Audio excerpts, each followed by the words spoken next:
Right. Some people don't think, you know. Yeah. And Cosmo said to say hello to you. You know him, Cosmo Morgan. Yeah. So his wife, we used to go to school together. Yeah. Before she was Bashira, she was Barbara back then. Oh, yeah. Oh, God. Yeah. I saw school. them. They came to my show at the Hackney Empire. Where was this advertised? It's reggae choir. It was a reggae choir. It was the reggae choir. Was it advertised anywhere? That's yeah, but it was sold out though. It was really good. Yeah, me, Winston Reedy, and Winston Reedy. Wow. It's good. Okay, so are you live now on Instagram? I'm live on Instagram now, so don't worry, they'll come. I guess it's early morning, isn't it? They need to wake up because they know I do early morning.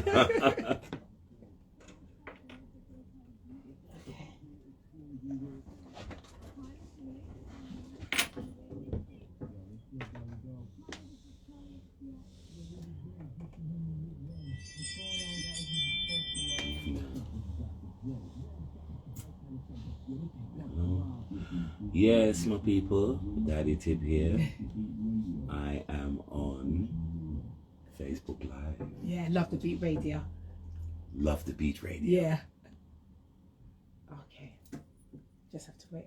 There's a little drawback before it gets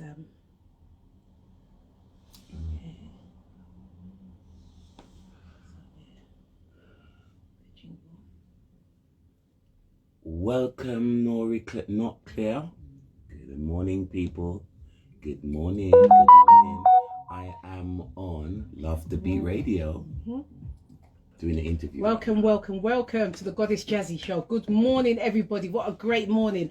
I know it's raining outside, but honestly, I've tried not to fan out. I won't lie to you. But as soon as my guest came in, I didn't stop hugging him. You can't blame me. You cannot blame me. I swear to God. It's like a Michael Jackson for me. I don't care. I said it, you know. So I want to welcome my very special guest, Mr. Tippa Irie. Yay! Bless. We got the How legend. are you, Empress? I am very well, thank you. How are you? You brightened up my morning. Have I? Pure vibes. Oh, pure bless you. vibes. People, yes. I'm excited. Yes. The man couldn't even get through the door and I was squeezing him up. He will tell you, I had to apologise to his wife. Sorry, wife, but I had to, you know. I grew up with Tippa in my youth, in my school times, you know. So wow, honestly, you really are. Yeah, Thank you I'm very really, much. really Thank you honoured very and much. blessed. Thank you so very Tippa, much. how are you? Let me ask you how good. you are. I'm Truthfully, good. in your heart, how are you? Yeah, I'm feeling good. Yeah? I'm actually feeling good. Things are good with me. You know, I've just dropped my 18th album. Wow. So I'm excited about I'm an African, the album. And what made you come to that title? What made you come out with I'm an African? What was your... to be honest, it was the beat.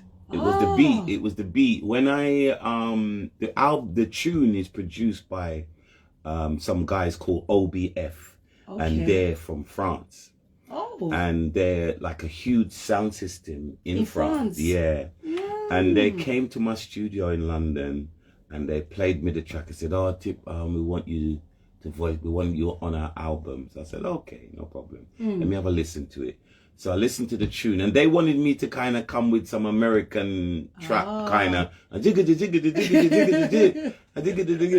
But when I heard the tune, I thought, nah, I'm not doing that. Okay. You know? And then I left the tune, and then the next day, I went back, and when I put it on, I thought, I'm a black man, I'm an African, and my parents are Jamaican, and I grew up in London, so you know I know where I'm coming from. It just come to me. Like that? Like that. Wow. So, sometimes with me, when I wake up in the spiritual? A little bit, yeah, but I just, sometimes I mean, ideas come to you at different times. You know what I mean? But that time, I just sat down in the living room and it just came, in studio and it just came. And then sometimes I might be coming out my bed and I sit up in my bed. Yes. And then a lot of the time, it's funny, I don't know what it is, but when I sit up on the bed, it comes to me. It comes to you like that. It just comes to me like that. It's like he sends it at that time. And then I just go on my phone. Now I had my phone. Back in the days, it was my little notepad. Notepad. You know what I mean? But now I just go to my phone and write, and then I just put it down so that I don't forget. because sometimes I come up with these amazing, I can't even imagine how much ideas that I must have lost because I didn't put it down right away, because you might forget. Yes. Plus, we're getting on now. We're getting on now. Weird, isn't it? Oh my gosh. So, you're kind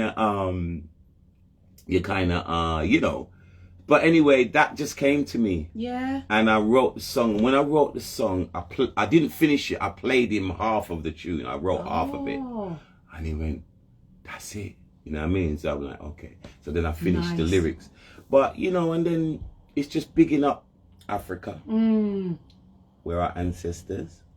And you're educating us as well. Yeah. Isn't it? You're educating Jamaica. Us. Yes. Is where obviously my parents are from. And then obviously we grew up in this miserable Britain. Yeah. You know what I'm saying? Well, sometimes it's miserable, but at the moment it's very miserable because I think they're trying to suck the life out of people. Definitely. The serious energy out. Yeah. So, but we have to try to uplift ourselves and try to, motivate ourselves. And I do that. Hence why I'm here at 8 o'clock in the morning. Yeah. I woke him up out of his bed. Oh my God. But no, it's all good. It's all good. It's all good. So, yeah. So things are good. Yeah. Things are good. I don't really have any problems. The only things that you might have a problem with, to be honest, is the system. Yeah. You can't drive your car. You can't do anything. You can't do anything. So, luckily I'm so blessed, sometimes I might get a parking ticket and then a dub plate comes in and pays for the parking ticket. Okay, it's like that. Do you know what I mean? So it's been like that. Recently, I went into congestion charge and I thought I was okay. Yeah. And I don't know why we're talking about congestion charge, but there you go. Yeah, it's what we're talking about. What's going on? What's going on in your life? You know what I mean? And that's going on. In fact, I've got a tune called Mystic on the album. Yeah. How many tracks are on the album? It's 16 tracks. 16, wow. Yeah, 16 tracks. And by the way, Tippa forgot to bring me a CD. Don't worry, I'm going to rectify that one. Instagram Live and Facebook Live. Hello everybody on Facebook Live. Hi. Logging in, and and Instagram, hi. But so, I got a ticket for doing 26. That's right. I know. Now stop there. Bad, isn't it? Stop there. Don't even go there, because I got the 2 congestion charges because I thought I was okay, but it turned out that I wasn't. So I paid them 2, and then the next day I got a speeding ticket for 22. 23, and I've got one in the yard now, and I'm sure it's 22 again. Can you imagine? So nonsense. I drive a Merc. So how are you gonna gauge where the 20? And it's like, it's just ridiculous. You know what I'm saying? Changed, so they're just back in the days, they're just they're trying to crucify everybody, because obviously they went through the lie, and it's turned out it was a lie. Big one. And basically, tell the truth. No, me neither. No. I refuse. No. I refuse. I don't know what's in something. I ain't taking it. I ain't taking it. I have and I haven't. I have and I haven't. It's nobody's business. But it is. That's another story. Yeah. But it's like I can't understand. The neglect of human life. Yeah. And what they did to people, and it turned out it was a lie. It's proven. They've shown us. But they still haven't taken accountability, I don't think. No, they're not. It's this fact, still, you think about it, that they're basically getting away. If any other normal person was to do that, they would be rotting in a jail somewhere. Yes. You know what I mean? But all of these guys, you don't hear about Boris. They're in this and that. You don't hear Boris no more. What's his name? Not Cameron. There was the guy that was Boris's right hand man. Not right, not him. Oh. And he's gone now. He was in the lift with his employee. Oh, jeez, yeah. You know who I'm talking about? Yeah, I can't remember. But see, there you go. Yeah. 1 minute you were seeing them on TV every Constantly. day. Now you can't even remember their names, what they look like. There you go, him gone and toddled away, made their millions and gone. What do you think, as black people as well? What do you think we should be doing now? Well, we need to be, unified. Yeah. Do you reckon it's going to happen? I don't know. Maybe not in our time. Not in our time, because we need that kind of, we need that community spirit. And a lot of the times when people are going through depression and going through mental health, like you say, and going through all the, this thing, I know. I can't be bothered. Yeah. I can't do this, I can't. But somehow we're going to have to, because there's so much funerals going on right now. Every week someone's dying. Everyone. I'm going to Noel McCoy's thing is tonight. Oh, it's tonight. In the Grand in Streatham. Yeah, it's 9 nights. Yeah. It's tonight. So when I'm going to go home, and I was voicing a nice little tune last night with some people. And so I'm going to go home and listen to it and see how it sounds. And then my friend, when he comes from work, he's going to come and pick me up, and then we're going to go down there, pay our respects. Oh, bless you know. So there's so much going on, but we're still hating on each other, and we're still. Well, that's what I'm saying. I don't understand, but that's the way, you know, they've programmed us. You know, because if you look at a lot, even if we talk about the sound systems, then from back in the day, you know, a lot of the guys, they're not speaking to each other, or a lot of them, you know, if you take Love Injection for instance, the two brothers, you know, are taking each other to court because of money. Because of the sound. Some of them, I'm not sure why they're fighting each other, but they are. And then you've got the Saxon guys, you know, Trevor don't talk to Dennis and Saxon. This one, so, and then you got Coxon, Lloydie Coxon, not really deal with Blacker, and this one, and so there's then you know there's a lot of division. Yes, and that's sad, you know, because that's our history. That system is our history, you know. So, and then you know, so it's like it's a shame, really, that these things are going on. You know what I mean? But it happens.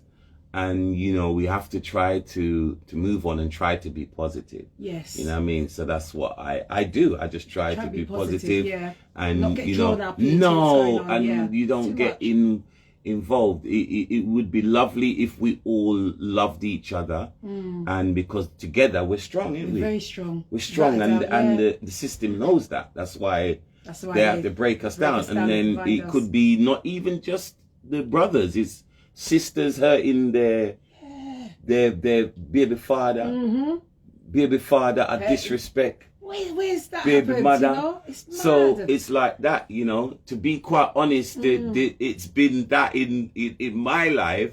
The people, it's like been the other person that was loving you one time. That's as now that hate is there, and the this and that, and they're the ones that they'll try to bring you down if you're not careful. Did you find that in the line of work that you do? Did you find there was a lot of jealousy? Oh yeah, definitely. Because obviously, you know, it's like the reaction that you had this morning. Imagine in our heyday. How it was, you know, because it was like a little beat, you know, it might sound far-fetched, but it was like a little Beatlemania. You know what I mean? Yeah, because it was like that, because wherever we went, back in the day, when the cassettes, that's it, the tape cassettes, so you remember about tape cassettes. I still got my cassette, my TDKs, I still got it. Yeah, you know, it was I had them, you know, the cassettes circulated, so they went all over the world. You know what I mean? And you know, so we ended up going to Jamaica, and a lot of the sounds and the MCs, like Yellow Man, Peter Metro, Tonto Metro, all these guys, they started to chat our lyrics, you know what I'm saying? So it just spread. And then if you go into, you know, France and all these European countries, and then it spread to the Caribbean, and then America, New York, obviously there's a big Caribbean community. So the tapes started to circle there. But then, so once it blew up, and then we started to make records, you know, that's when it kind of really took off. So everywhere that we were going, it was sold out. You know what I'm saying? So I would be queuing up to try and get in to perform. Oh my God. Because we couldn't get in. Because, you know, it was community centres. You know what I'm saying? So there's only one way in and maybe a back door. And even the back door, people are trying to get in there. So how did it make you feel? Very good nice. feeling, yeah? Very nice. Oh. Yeah. No, it's a good feeling because at the end of the day, you know, it's nice to be in a venue and you see, and everybody's come there to see you. Yeah. And you know that it's, you know, they're here because of you. You know, I would be outside outside trying to get in, and they're looking. It's like, Tippa, what are you doing here? We're coming to see you. I said, well, I can't get in. I'm trying to get in to perform to you. You know what I mean? So it was like that. Did you lose friends coming up? Or did you gain? You know, because you were young. Yeah, well, there's sometimes you have to kind of, you know, you still remain friends, but you have to cut them off. Yeah. Or you have to move on. And sometimes if they're, you know, I was watching an interview with Snoop and Master P, and, you know, they were saying sometimes if their person they're not growing with you. Yeah. You know, so if they're not going to grow, because you know, it's difficult. If you've got like say like you're in a sound and you got 5 MCs, and then trying to get the 6 people or the 10 people to think on your wavelength, sometimes it's very difficult. Yeah, it can be difficult. This is what I'm saying. This is why people fall out. People are jealous because that guy might be getting a bit more attention than the other one, and for whatever reason they don't like it. You might, you know, but those things used to inspire me.